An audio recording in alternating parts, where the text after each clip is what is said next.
এবারে আমরা লিমিটের ত্রিকোণমিতিক ফাংশনের আরেকটি গাণিতিক সমস্যা সমাধান করব। এই গাণিতিক সমস্যাটি খুবই ইম্পর্টেন্ট একটি সমস্যা, limit x tends to 0 tan x - sin x / x cube. তোমরা যদি একটু লক্ষ্য করো এই tan x - sin x / x কিউবের আমরা লবের মধ্যে দেখতে পাচ্ছি sin x হচ্ছে কমন ফ্যাক্টর। তাহলে আমরা এখানে কি করতে পারি, এখানে আমরা লব থেকে sin x কে কমন ফ্যাক্টর নিতে পারি। তো কমন ফ্যাক্টর নেওয়ার পর এটা এরকম থাকবে, লিমিট x টেন্ডস টু 0, আমরা যদি sin x কমন ফ্যাক্টর নেই তাহলে tan x কে আমরা লিখতে পারবো 1/cos x আর sin x এর এখানে আসবে 1, তাহলে 1/cos x - 1 আসলো ডিভাইডেড বাই x কিউব। এবার আমরা এই অংশটুকুকে যদি একটু সাজিয়ে লিখি তাহলে এটা কি রকম হয়, এরকম হয়, limit x tends to 0 sin x / x cube into 1 - cos x / cos x। এই যে এই অংশটুকুকে ভেঙে লিখলে এটা 1 - cos x / cos x দাঁড়ায়। তারপরে আমরা লিমিটের গাণিতিক সমস্যা সমাধান করার সময় যে ধরনের ফর্মুলাগুলো ত্রিকোণমিতিক ফাংশনের লিমিটের ক্ষেত্রে অ্যাপ্লাই করি, limit x tends to 0 sin x / x = 1, limit x tends to 0 cos x = 1 or limit x tends to 0 tan x / x = 1। আমরা সাধারণত এই ফর্মুলাগুলো অ্যাপ্লাই করি। তাহলে আমাদের এখন টার্গেট কি থাকবে, যে এই ফর্মগুলোকে এই তিনটা ফর্মের সাথে কম্পেয়ার করা। তাহলে এই তিনটা ফর্মের সাথে কম্পেয়ার করার জন্য প্রথমত আমরা limit x tends to 0 sin x / x cube into এই যে 1 - cos x এই অংশটুকু দেখতে পাচ্ছি, এই 1 - cos x দিয়ে কিন্তু ইন্ডিভিজুয়ালিও কিছু ম্যাথ হয়। যেমন আমি বইয়ের একটা ম্যাথ লিখতে পারি, এরকম একটা ম্যাথ আছে বইতে, limit x tends to 0 1 - cos 7x / 3x²। এই ম্যাথটাও কিন্তু আমি এখানে যেভাবে 1 - cos x কে ভেঙে লিখবো এক্স্যাক্টলি এই নিয়মেই করবা, তাই এই ম্যাথটাকে তো আমি আর আলাদাভাবে করে দেখাবো না। তাহলে একটু খেয়াল করি সবাই, 1 - cos x এর ফর্মুলা অনুযায়ী এটা 2 sin² x/2 divided by cos x এই ফর্মে লেখা যায়।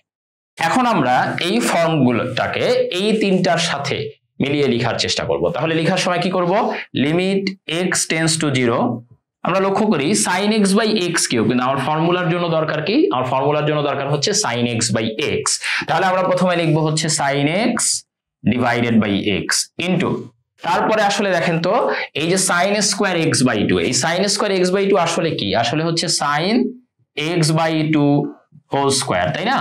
তাহলে আমাদের যদি limit x tends to 0 sin x / x এই ফর্মের সাথে ম্যাচ করাতে হয় তাহলে sin x/2 এর নিচে কিন্তু আসলে x/2 দরকার, ইনটু তারপরে দেখেন কি বাকি আছে 1/cos x। আমরা শুরুতে ভেরিয়েবল রিলেটেড পার্ট গুলো বসালাম, অর্থাৎ দেখেন আমার এখানে sin x ছিল, এই sin x আছে, এখানে sin² x/2 ছিল, এখানে sin² x/2 আছে, নিচে cos x ছিল, cos x আছে, x কিউব ছিল, এই যে x আর এই x² মিলে x কিউব আসবে।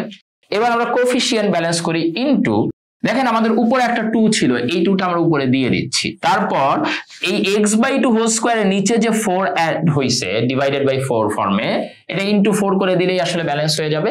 তাহলে এবার আমরা এই রাশিটুকুকে আলাদা আলাদাভাবে ভেঙে লিমিট অ্যাপ্লাই করলে কি দাঁড়ায়, limit x tends to 0 sin x / x into তারপরের অংশটুকু limit x tends to 0 sin x/2 divided by x/2 whole square into limit x tends to 0 1/cos x এরকম থাকলো। তারপরে যেটা বাকি থাকে এই যে 2/4 নিউমেরিক্যাল ভ্যালুটা, এটাকে আমরা লিখতে পারি ইনটু হাফ। তাহলে এবার সবাই একটু খেয়াল করি, definitely limit x tends to 0 sin x / x এই অংশের ভ্যালু কত, এই অংশের ভ্যালু হচ্ছে 1।